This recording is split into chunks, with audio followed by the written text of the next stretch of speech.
Ilayo mo to, baka mano sa sasakyan. Ano mo, layo mo. Sunog ang gumising sa ilang tauhan ng isang auto shop sa 5th Street, Barangay Santo Niño sa Marikina City, pasado 1:30 ng madaling araw kanina. Sinubukan nilang apulahin ang apoy na agad itinaas sa unang alarma. May narinig po ako noon na parang pumuputok-putok. Tapos may naamoy na akong amoy sunog na plastic. Tapos nung pagkasilip ko sa bintana, ayun na may apoy na. Kumapal ang usok sa ikalawang palapag, kaya't kinailangang gumamit ng mga bombero ng self-contained breathing apparatus. Ayon sa BFP, posibleng nagsimula sa unang palapag ang sunog base sa pahayag ng mga tauhan ng auto shop.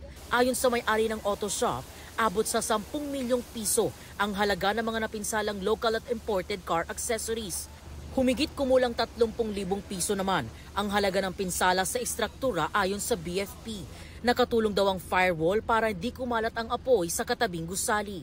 16 na fire trucks ng BFP at fire volunteers ang rumisponde sa sunog na tuluyang naapula kaninang 2:41 AM.